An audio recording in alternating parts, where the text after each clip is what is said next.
In the post-COVID age, the BRICS collaboration emerges as a beacon of hope for global economic recovery and development.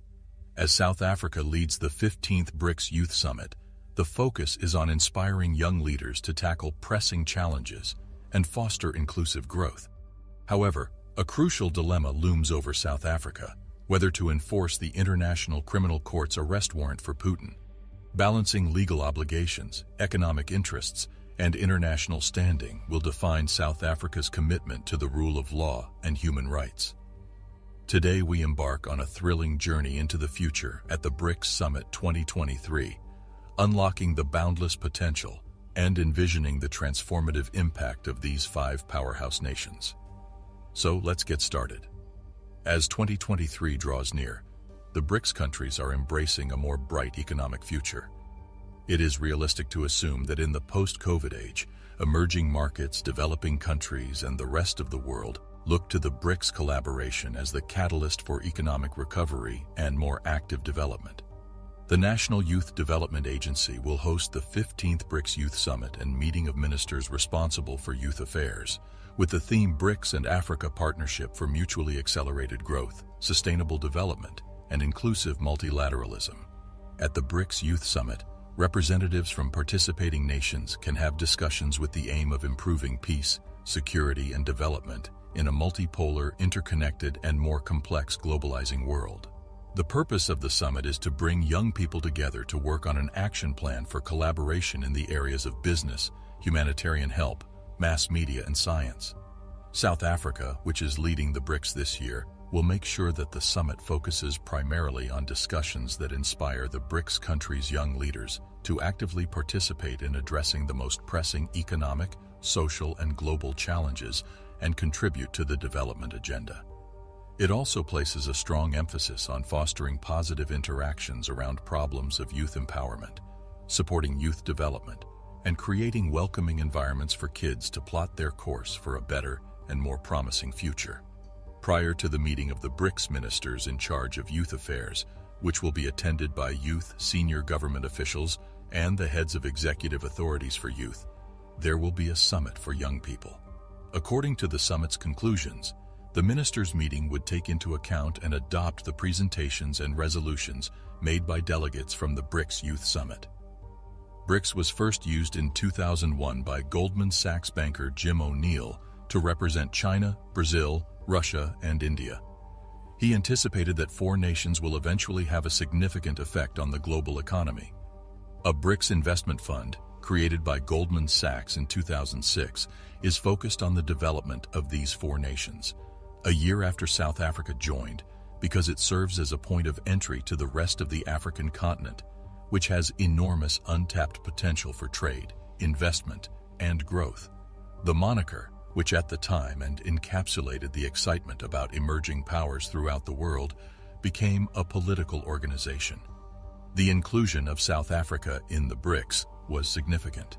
South Africa's admission was seen as a nod to its stability on the political and social fronts. Russia and South Africa have a long-standing, solid alliance and collaborate in a range of fields, including energy, technology, and defense. South Africa's top trading partner is China. In addition to these, both countries want to strengthen a multipolar world order and expand their influence abroad. It is crucial that the government of South Africa has kept a neutral posture on the conflict between Russia and Ukraine, and has reaffirmed that Russia is still a partner in expressing interest in speaking with all BRICS members in order to deepen cooperation within the alliance. Both of these points are related to the fact that the South African government has maintained a neutral stance on the dispute. Keeping Putin in custody would serve 2 purposes. First, it would demonstrate South Africa's dedication to the rule of law and human rights. Second, it would assist in creating a level playing field for the other BRICS nations. Because Russia is a large investor in South Africa's mining and energy sectors, it may also result in a diplomatic crisis between South Africa and Russia. Additionally, it may have an effect on South Africa's economy because Russia is a significant investor in those sectors. The BRICS Union's founding principle of not interfering in one another's internal affairs may also be broken by Putin's detention. Consider potential alternate approaches to preserving the law and human rights that won't put South Africa's relationships with other nations or its economic interests at risk. Before taking such a step, South Africa would need to conduct a thorough analysis of its potential benefits and drawbacks. The International Criminal Court, ICC, has its own problem, which is highlighted by the pressure that is being put on South Africa to carry out the arrest warrant for Putin. If Vladimir Putin goes to South Africa for the 15th BRICS Summit, which will be held in Johannesburg on August 22nd and 23, he must be arrested and turned over to the International Criminal Court. This is needed by both domestic and international law. According to Article 27 of the Rome Statute of the International Criminal Courts, a person's position as a head of state or government, a member of a government or parliament, an elected official, or any type of public servant in no way absolves them of criminal culpability. Therefore, the International Criminal Court can bring charges against even active leaders. Some might argue that the International Criminal Court arbitrarily singled out some countries as killer nations, or that enforcing the warrant might deteriorate South Africa's relations with Russia. It is critical to consider the gravity of the allegations against Putin and the potential ramifications of allowing him unrestricted travel. It's also critical to keep in mind that South Africa was prohibited from holding Omar al-Bashir due to political concerns. As president of Sudan, he had an arrest warrant out for him at the time of his previous visit to the country in 2015.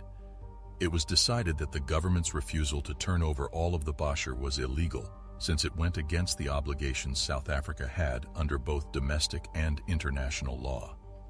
Similar legal implications may occur if South Africa ignores the International Criminal Court's arrest warrant for Putin.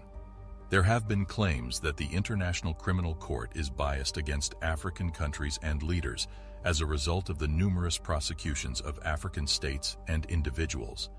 The institution's credibility has come under scrutiny since it appears to be concentrating on one region of the world while ignoring others where similar crimes are being committed. In addition, the absence of numerous key world powers, including the United States, China, India, Pakistan, and Indonesia, raises doubts about the legitimacy of the International Criminal Court. Without the participation of these countries, which account for more than half of the world's population, the International Criminal Court's reach and effectiveness are limited. It's important to remember that, despite these criticisms, the International Criminal Court has been effective in bringing those responsible for war crimes and crimes against humanity to justice. In some circumstances, such as the recent conviction of Dominic Unwin, a former rebel leader from Uganda, the promotion of responsibility for severe international crimes, and the administration of justice to people who have been wronged in human rights violations have both benefited greatly from the work of the International Criminal Court. The International Criminal Court needs to respond to the concerns made about its legitimacy if it wants to retain its standing as a just and impartial organization. This can be done through altering its governance and mission, as well as by increasing its impact and output in other parts of the world. Additionally, the International Criminal Court can address accusations of selective prosecution and bias by holding all states subject to the same standards of responsibility. South Africa confronts a unique difficulty during the BRICS meeting, since it must combine its legal obligations with the interests of the Union's economy and strategy. To promote reforms to the International Criminal Court's governing structure and mandate, it is imperative to engage with BRICS participants and member states of the International Criminal Court in dialogue. This tactic could help all nations be held to the same standards of accountability while allaying concerns about biased and selective prosecution. Whether South Africa decides to carry out the International Criminal Court's arrest warrant on Putin or not will be a test of the country's dedication to the rule of law and human rights. Putting strategic interests ahead of obligations and legitimacy could harm South Africa's standing internationally and its commitment to the rule of law.